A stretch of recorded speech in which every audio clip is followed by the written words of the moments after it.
Magandang araw po sa inyo, Ma'am Rain. Matagal ko na pong gustong ibahagi itong kwento na to. Matagal ko rin siyang tinago kasi baka sabihin ng iba, nasisiraan na ako ng bait.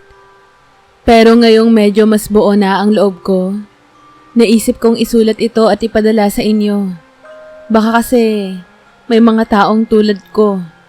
Tahimik lang pero may pinagdadaanan na kakaiba.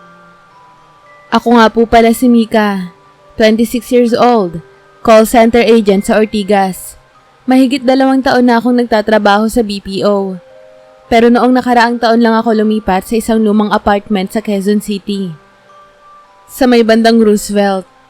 Sa totoo lang, hindi ko talaga siya gusto nung una. Luma kasi, medyo may amoy, at may mga sulok na parang hindi nadadaanan ng araw. Pero dahil sa taas ng renta sa ibang lugar, at dahil nasa walking distance lang yung MRT station, kinuha ko na rin. Ang totoo, sobrang mura ng unit. Studio type lang siya pero ang weird ng layout. May malaking built-in cabinet na halos sinako pang isang buong pader. Hindi ko alam kung bakit hindi nila tinanggal yun sa riles. Halos 2 metro ang lapad nun at gawa sa lumang kahoy. May mga ukit pa nga sa gilid, parang bulaklak o mga ugat. Noong unang gabi ko roon, medyo excited pa ako. Nakalipat na lahat ng gamit ko. At kahit wala pa akong internet, nag-download naman ako ng series sa Netflix. Pero habang nanonood ako sa laptop, may narinig akong mahina. Parang bata na tumatawa. Akala ko guni-guni lang o baka galing sa kabilang unit. Pero nang patayin ko ang electric fan para mas marinig yon, wala naman akong narinig sa labas. Parang sa loob lang ng unit ko mismo galing yung tunog. Inignore ko na lang. Siguro kasi pagod lang ako. Pero kinabukasan, bago pumasok sa trabaho, napansin kong may parang alikabok na bumagsak mula sa taas ng cabinet. Napatingin ako. Tapos, napansin kong may crack sa dingding sa likod nito. Manipis lang siya at di naman nakakabahala. Pero ang weirdo. Parang may malamig na ihip ng hangin na lumalabas sa maliit na siwang ng yon. Take note, mainit ang panahon nun. Hindi ko nga ginagamit ang electric fan sa gabi kasi sapat na yung bintana. Pero doon, malamig. At amoy lupa. Sa sumunod na mga gabi, lalo akong nainis. Bawat madaling araw, may mahihinang bulungan. At sa totoo lang, may isang beses pa nga na parang may tumawag ng pangalan ko. Mika. Sobrang mahina. Parang hangin lang pero ramdam ko sa balat ko na hindi ako nag-iisa. Tinanong ko yung landlord kinabukasan, si Mang Cesar. Matanda na siya, pero mabait naman. Tinanong ko kung may bata ba sa kabilang unit. Ang sabi niya, wala raw. Puro matandang dalaga o binatang border lang daw ang mga tenant. At wala raw bata sa buong compound. At ang apartment ko raw, matagal nang walang umuupa. More than 2 years daw na bakante yun. Napakunot ako. Bakit po parang may naririnig akong bata? Ngumiti lang si Mang Cesar at sabay-sabing, baka lang kung ano lang yan. Minsan kasi pag bago sa lugar, ganyan talaga. Pero hindi po ako mapakali, Ma'am Rain. Binalikan ko yung likod ng cabinet. Pinagmasdan ko ng mabuti ang mga ukit. Hindi pala basta ugat lang yun. Parang may pattern. At sa ibabang bahagi, may isang ukit na bilog. Na parang simbolo. Sa ilalim nito, may kakaibang lamat. Parang crack na sinadyang itago ng pintura. Curious na ako. Kinabukasan, bumili ako ng maliit na flashlight at cutter. At pag-uwi ko ng gabi, saka ko sinumulang usisain ang likod ng cabinet. Inalis ko ang ilang tornilyo. Ilang minuto lang, unti-unting gumalaw yung kahoy. Parang may nakalubog na pinto sa likod ng mismong cabinet. At doon ako natigilan. Kasi sa mismong likod ng pader na yon, parang may pintong kahoy. na may hawakan. Maliit lang. Halos kasya lang ang isang tao. Sobrang lumang-luma at may parang ukit ng mata sa itaas. Hindi ko agad binuksan yon. Napaupo ako sa sahig. Nanlamig ang likod ko. Tumunog na naman ang bulungan. At nang tignan ko ang orasan, 3:00 na ng madaling araw. Hindi ko alam kung takot ba ako o tinatawag ako ng kung ano man ang nasa loob nun. Pero isang bagay lang ang sigurado ko nung gabing yon. Ang apartment na akala ko ay mura lang at simpleng tirahan ay may tinatagong lihim na hindi para sa lahat. Kinabukasan, day off ko. Buti na lang. Nag-almusal lang ako ng kape at pandesal. Tapos tinabi ko agad ang mesa. Pinagmasdan ko ang malaking built-in cabinet na siyang sumakop sa kalahating pader. May gulong pala yung paanan, pero kalawangin na. Kaya dinidikit ko na lang ang balikat ko at itinutulak ng dahan-dahan. Kumalabog ang mga hanger sa loob. Sumayad ang kahoy sa sahig. At doon ko unang naamoy yung amoy na lumang lupa. Parang basang kahoy na nakabilad sa araw. Nang tumambad ang pader, kita ko ng buo ang pinaghihinalaan kong lamat. Sa bandang gilid, may tulos ng lumang bakal at may nakasabit na susi na halos natatakpan ng alikabok. Malamang, ito yung dahilan kung bakit hindi pa nawala sa ibang tenant. Hindi rin siguro nila napansin. Hinawakan ko. Nanginginig ang daliri ko. Kasi ramdam ko agad. Hindi siya malamig gaya ng inaasahan sa bakal. Kundi medyo mainit. Para bang kakaalis lang sa kalan. Kasabay ng kaba at excitement, bumulong ako sa sarili. Bahala na. Sinuksok ko ang susi. At doon ko napansin, hindi ito dipihit. Sa halip, hinila ko pababa. Tumunog ang matandang mekanismo. Napaurong ako ng bahagya ng humalugpos ang pinto palayo sa dingding. Para bang may kumalabit mula sa loob. Lumunok ako ng laway. Saka tumutok ang flashlight ko. Sa likod ng pintuan, hindi sementong dingding ang sumalubong, kundi hagdan pababa. Itim ang bato, makintab, parang obsidian. At masyado ngang malinis para sa abandonadong espasyo. Hindi ko mahagilap ang dulo dahil kumakain ng liwanag ang itim na telang hangin. Bawat hakbang ay tunog salamin, pero matatag. Ika-6 na baitang palang yata ako nang mamataan kong may manipis na tila ugat ng liwanag na dumadaloy sa gilid ng hagdan. Pinag-interesan ko yun. Nilapat ko ang palad ko. Kumikislap siya kapag natatamaan ng balat. Parang may dumadaloy na kuryente pero walang kirot. Sa paanan, humaba ang lagusan. Hindi ito buhos na semento, kundi natural na bato na pinagdugtong lang ng mason. May disenyong paikot na parang mga alon. Sa magkabilang pader, may ukit na manipis gaya ng kalmot. Mga larawan na hindi ko kilala. Taong may pakpak, bulaklak na nakabaligtad, at isang bituin na may buntot na tila sumasagitsit. Habang naglalakad ako, tila may lumalambing na hangin. Nauulinagan ko na naman yung parang tawa ng bata, pero mas mahina. Hindi na po nakakatakot, kundi masaya. Sa dulo ng tunnel, isang arko na yari sa pinong kahoy, mas luma pa sa nakita kong unang pinto. May mga ukit na spiral. Sa gitna, nakausli ang kulay pilak na kamay ng palawit. Krusipiho ba ito? Hindi. Parang dahon na nakapulupot sa brilyante. Itutulak ko sana ng marahan pero kusang bumukas. Sumalubong sa akin ay hindi madilim, kundi liwanag. Pero hindi yung liwanag ng fluorescent. Iba ang amoy. Parang sariwang ambon. Humakbang ako palabas at tumigil ang oras ko. Nasa gitna ako ng maliit na bangin Ang sahig ay makinis na bato at sa ibaba, isang napakalawak na gubat na kumikislap ng bughaw at luntian. Naglalakad-lakad sa hangin ng maliliit na ilaw, tulad ng fireflies, pero mas maliwanag. Sa di kalayuan, may ilog na tila salamin. At sa ibabaw nito, mga punong may dahon na parang kristal na sumasalamin ng paru-paro at rosas. Ang tunog, parang sabayang hampas ng alon at mahinang kampana.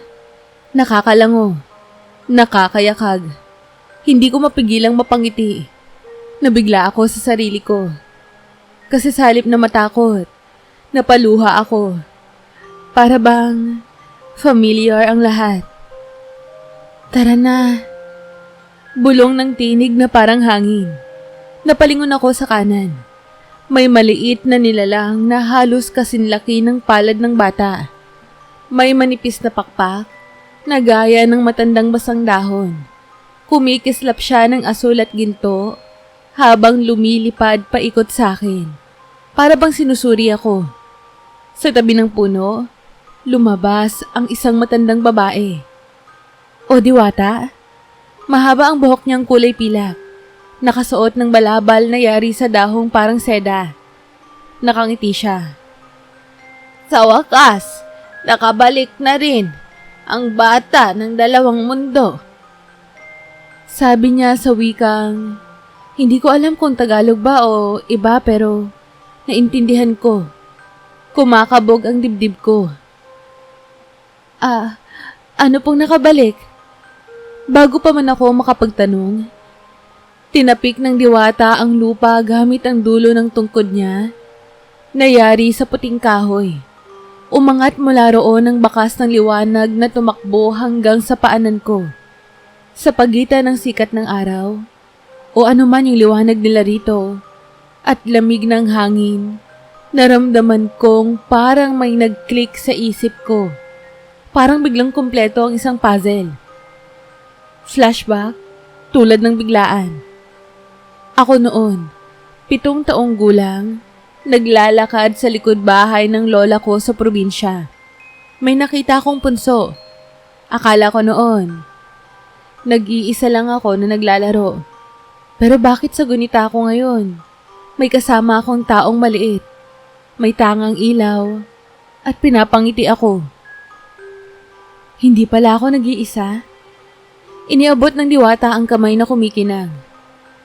Hindi kita hihikayatin na manatili anak. Ngunit nararapat mong malaman kung sino ka bago ka muling pumili. Sa likod niya, nagbukas ang isang landas na gawa sa basong bato. Nag-uugnay patungo sa isang lawa na animo kristal. Tila iniimbitahan ako na sundan siya. Ramdam ko ang bigat ng desisyon. Pero isang hakbang pa lang ito sa mas mahabang paglalakbay. Sinenyesan niya yung maliliit na engkanto. Bigla silang pumorma, parang color guard, at nagsilbing ilaw ng daan. Habang naglalakad kami sa isang path na parang nasusulat lang sa ground, napansin kong sa bawat yabag ko, nag-iiwan ng bakas ng gold dust na saglit lang tapos nawawala rin. Trip mo po ba tong ganito? Bulong ko sa Diwata. Hindi niya sinagot pero ngumiti siya. Hindi nagtagal, bumukas ang tanawin. Isang lawa na parang salamin. Kulay turkesa at sa gitna, may bilog na platform na gawa sa clear quartz. Ang surface ng tubig, flat. As in walang alon, kahit may hangin. Tumapat ako sa gilid ng lawa. Tingnan mo, anak, at kilalanin. Sabi niya, at sumunod ako. Sa pagyuko ko, akala ko makikita ko lang yung stress na mukha ko. Eyebags and all. Pero nagulat ako. Yung mukha sa refleksyon, mas bata ng 3 o 4 na taon. Makinis, walang dark circles, at may kislap sa mata. Ang mukha ko na hindi sumusuko. Yung Mika bago mag-BPO life. Bago mag-sandwich ng bills at overtime. Parang biglang humigpit ang lalamunan ko. Yung nakita ko sa tubig, ngumiti. Tapos, kumindat. Literal na kumindat. Napaatras ako. Tapos, nakita kong bumala mula sa gitna ng lawa ang hugis na parang puso. Tapos nadurog ng pira-piraso. Lahat ng piraso, lumipad paikot sa akin hanggang sa bumuo sila ng manipis na ora. Mika, minsang iniligtas ka ng mundo namin nang ikaw ay muntik malunod sa ilog noong 7 taong gulang ka pa lamang. Sa ligaya ng iyong huni at inosente mong isip, kinuha ka naming alagang tao. Ngunit ipinabalik ka namin muli sa inyong daigdig dahil may tungkulin kang tapusin bilang mortal. Biglang bumalik yung memorya. Summer sa probinsya nun. Nilalaro ko ang bangka. Dumulas ako. Halos malunod pero may babae sa ilalim ng tubig na humila sa akin paakyat. Akala ko hallucination ng bata. Yun pala, sila yun. Bakit niyo po ako binalik ngayon? Nanginginig kong tanong. Dahil handa ka nang magpasya. 2 mundo ang tataya sa pasya mo. At hindi kita mailalakad sa landas hanggang hindi mo kinikilala ang pinagmulan mo. Huminga ako ng malalim. Lahat ng stress sa trabaho, utang sa credit card, problema sa landlord, sandaling naglaho. Parang lumiliit ang lahat kapag nakaharap mo yung posibleng second chance na literal. Lumapit yung paru-parong tao na unang bumati sa akin. Umikot siya sa tenga ko at bumulong. Huwag kang matakot. Walang sino man ang pinipilit dito. Tapos, binigyan niya ako ng maliit na peraso ng dahon na kumikinang. Souvenir daw yon. Pinisil ko ito. Malambot pero hindi nadudurog. Parang codename ng comfort. Sumama ka sa akin. Wika ng diwata. Mula sa kabilang gilid ng lawa, bumukas ang parang gate na gawa sa nag-iiklap ng mga ugat. Mula roon, tanaw ko ang tulay na kristal na may ukit na bituin sa bawat baitang. Para siyang isang grand entrance papunta sa kung anumang mas malalim. Lumingon ako pabalik sa direksyong pinanggalingan ko. Wala nang arko, ni hagdang bato. Parang sinarado ng kabundukan. Natrap ba ako? Hindi. Ramdam kong may pintuan pa rin pabalik. Pero hindi yung pipikit hanggat hindi ko nalalaman ang buong kwento. Huminga ako. Sinapo ko ang dibdib ko at sinulya pa ng mga liwanag na nagmumulto sa paligid. Okay, sabi ko ng pabulong. Gawin na natin to. At sa unang hakbang ko sa tulay, tumunog ang buong paligid. Parang orkestra na gamit ay kawayan at hangin. Pagkaakyat ko sa tulay na kristal, pakiramdam ko nasa loob ako ng giant na sala sa lamin. Bawat hakbang, nagpo-pulsate yung quartz sa ilalim. Dumadaloy ang mapusyaw na lila hanggang asul. Parang heartbeat ng lupa. Sa dulo, dumaan kami sa arko na ligaw na dahon. Pagkatungtong ko sa kabila, napabuntong hininga ako ng malalim. Hindi dahil sa pagod, kundi dahil bumungad ang tanawin na hindi mo maiisip na pwede pala. Isang parang amphitheater ng kalikasan. Terraces ang lupa, pero instead of rice paddies, puro bulaklak na kumikislap. May punong mukhang cherry blossom, pero pawing kristal ang petals. Kapag nalaglag, nagiging butil ng liwanag na sumisingaw gawing langit. Tapos, bumabalik bilang ambon ng bahaghari. Walang basura, walang amoy ng tambutsyo, walang even hint ng sakit. Kumikislap ang hangin. Bawat hinga, parang mentol na may konting vanilla. Sabi ko nga, kung ganito ang amoy ng langit, sold na ako. May mga nilalang na gaya ng nakita ko. Paru-parong tao, mga diwending mukhang tero na may mukha. Tawa sila ng tawa habang nagro-rolyo sa damo. At may mga matatangkad na nilalang Mga mukhang tao pero may balabal na gawa sa dahon. Lahat sila, once in a while, lumilingon sa akin at kumingiti. Walang judgment, walang osyoso. Parang tanggap nila agad na may bisita. Dinala ako ng diwata sa gitna ng isang rotandong bato. May fountain sa gitna, pero hindi tubig. Parang strikes of light na humuhugis sa hangin. Doon niya ipiniliwanag ng buo. Ikaw, anak, ay nabubuhay sa mundong may orasan, may pagod, gutom, pagkukunwari.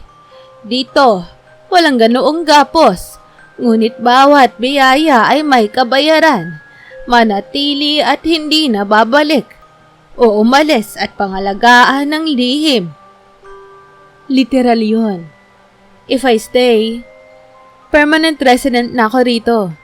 No sickness, hindi na ako tatanda, wala nang utang sa BPI. Pero, goodbye family. Goodbye Jollibee. Goodbye random katoksikan sa Twitter. Kung aalis ako, may non-disclosure agreement for life. Bawal kong isulat, bawal ibulgar. Oo nga pala. But later, malalaman niyo kung bakit pwede kong i-share ngayon to. Bigla niyang tinuro ang kamay ko. Pumintig yung dahon na souvenir. Kumislap ito at nag-project ng parang hologram. Mga clip ng buhay ko. Ako nung grade 3, naglalaro mag-isa sa bakuran. Pero may 3 ilaw na umiikot sa akin. Akala ko, langaw yun noon. Tapos, ako nung high school. Umiiyak kasi bumagsak sa math. Tapos may hangin na biglang nagpagaan ng loob ko. And then, ako nung call center newbie. Binangungot sa first week ng night shift. Pero may boses sa panaginip na bumubulong na, kaya mo yan. Parang director's cut ng buhay mo na may invisible supporting cast. Sa isang kisap, nakatayo na naman ako sa tabi ng kristal na lawa. Pero this time, hindi na tubig ang surface. Parang salamin na high definition. Doon ko napanood ang 2 bersyon ng posibleng future. Kung mananatili ako dito, nakita ko yung sarili ko na tumatanda ng mabagal. Wala ring stress lines. Naglilinis ako ng mga punong kristal, nagtuturo sa mga maliliit na ilaw, parang librarian ng kalikasan. Masaya, oo. Pero nakakonfine sa iisang dimension. At yung pangalawa, na kung babalik ako sa mundo ng tao. Nakita ko yung sarili ko na nasa loob pa rin ng BPO building. Pero this time, team leader.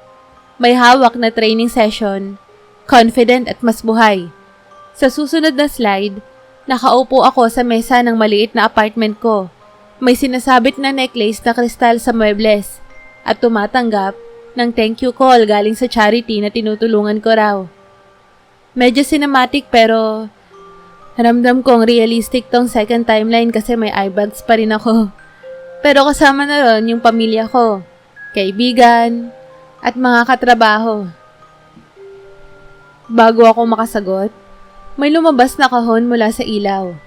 Binalot siya ng mga ugat na punong kristal. Tapos bumukas ng kusa. Parang automatic jewelry box. Sa loob, may kwintas. Silver chain at pendant na mala teardrop crystal.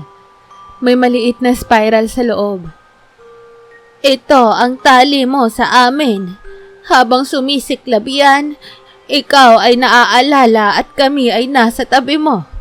Kapag naglahong tuluyan ang liwanag, ibig sabihin, pinili mo ng talikuran kami at kukupas din ng alaala. Inabot ko yung kwintas. Mainit sa palad, pero hindi nakakapaso. Suot ko siya at instantly nag-glow yung spiral na parang neon blue. Ramdam ko na may nagsiksik sa dibdib ko kaso hindi ka ba yun? Parang stable wifi signal ng puso. Tinapik ng diwata ang balikat ko.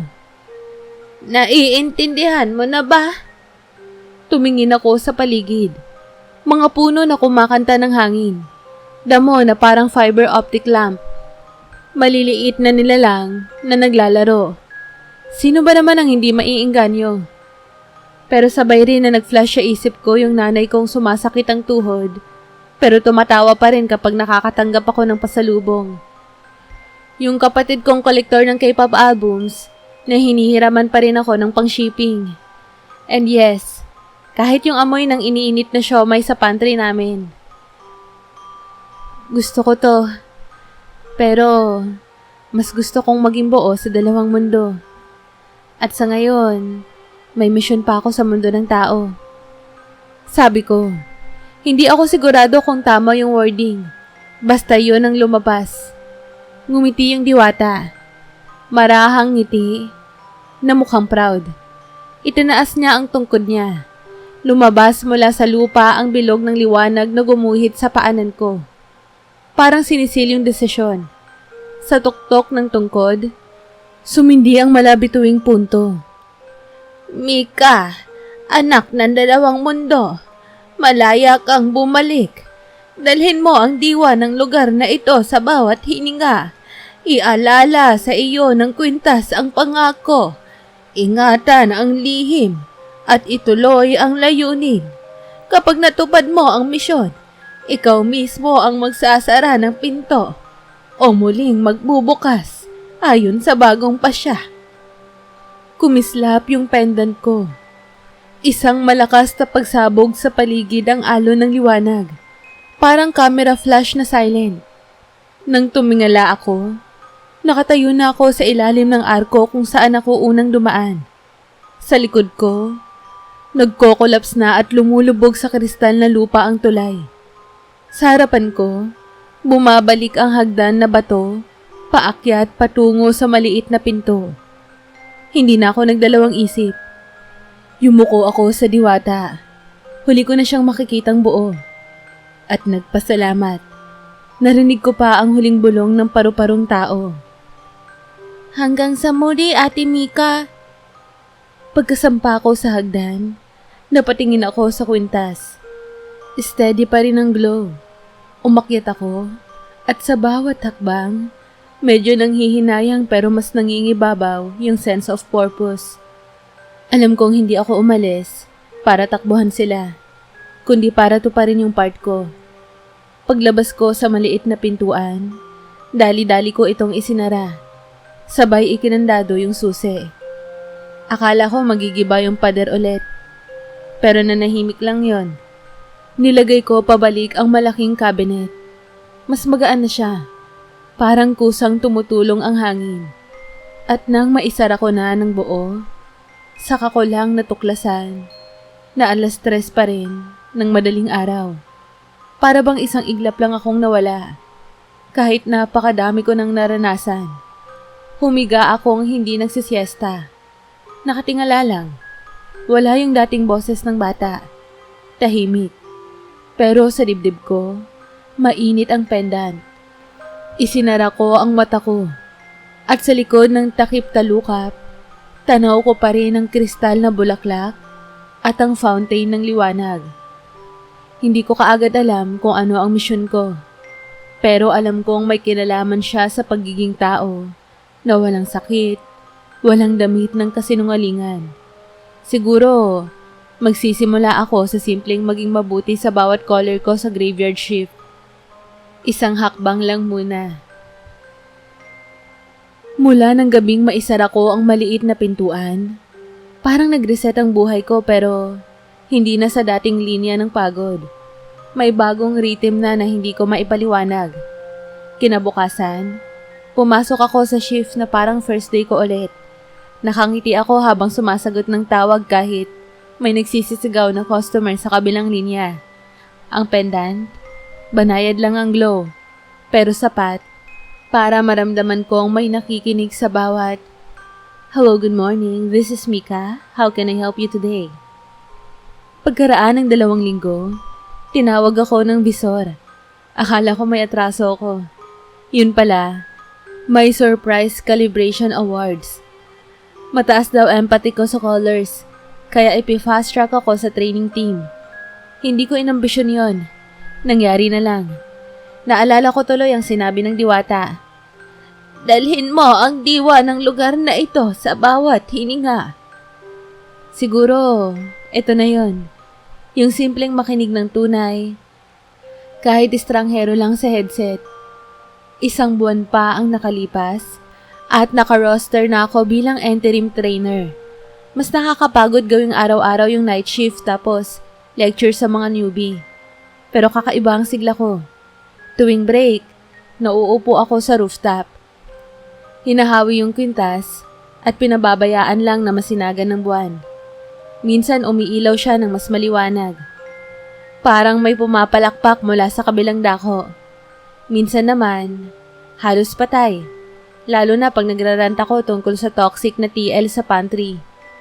Naiisip kong reminder yon. Kapag kumikislap, aligned ako. Kapag kupas, baka bumibigat na naman ang loob ko. Dahil stable na ang income ko, na regular ko ang padala sa bahay. Naipagpa-therapy ko rin ang nanay para sa rayuma niya. Isang bagay na dati ko lang pinapangarap kapag bonus season. Nangingiti ako tuwing tumatawag siya para magpasalamat. Lalo kong nararamdaman na tama yung pinili kong bumalik dito. 3 buwan matapos yung gabing yon, nagising akong basang-basa ng pawis.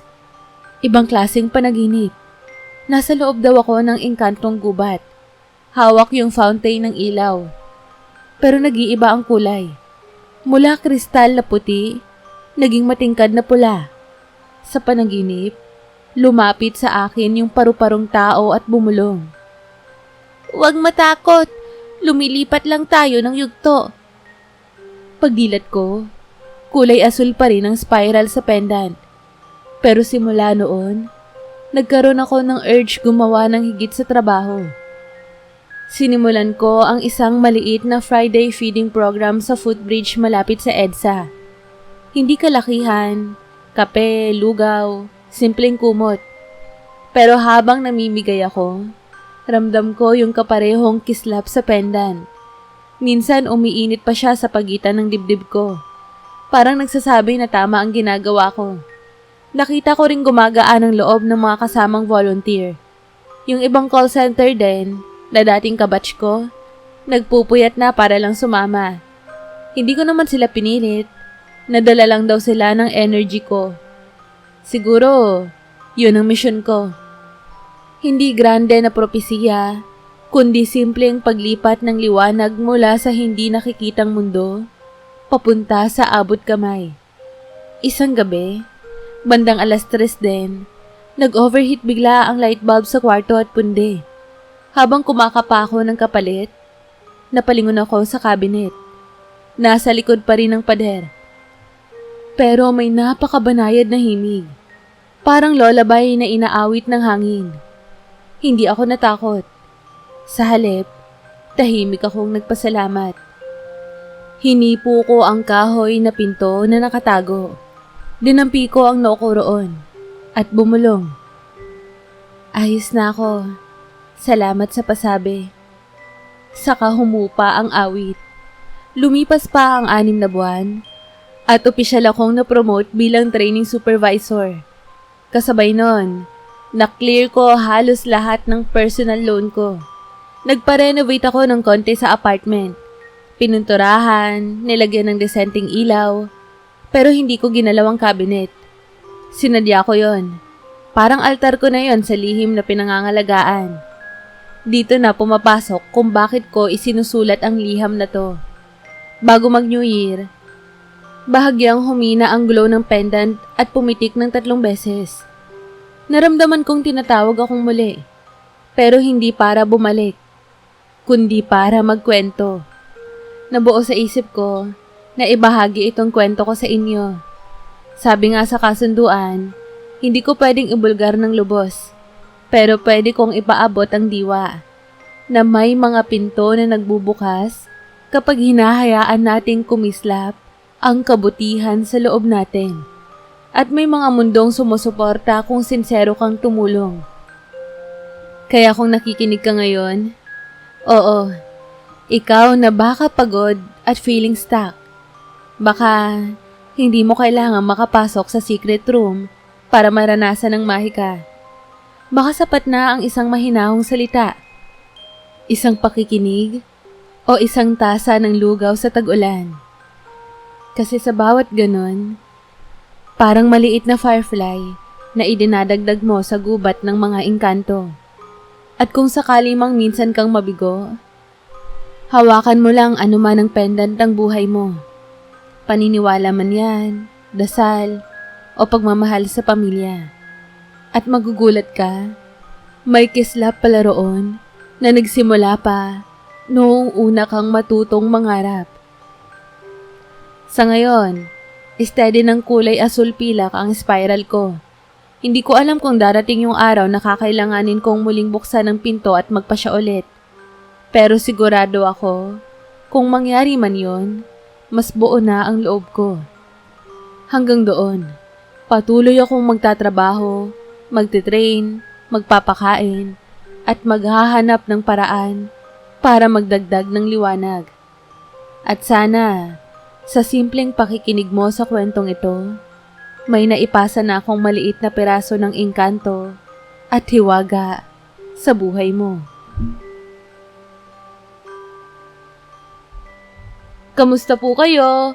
Muli, maraming salamat po sa pagsubaybay. Huwag niyo po sanang kalilimutang mag-like, share, at subscribe.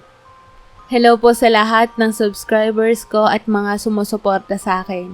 Maraming salamat po sa patuloy niyong pagsubaybay at patuloy na pakikinig ng mga kwento sa channel ko. Huwag po sana kayong magsasawa. At sa mga hindi pa po nakasubscribe, mag-subscribe na po kayo. Sobrang laking tulong po nun. Hanggang sa muli po, mag-ingat po kayo.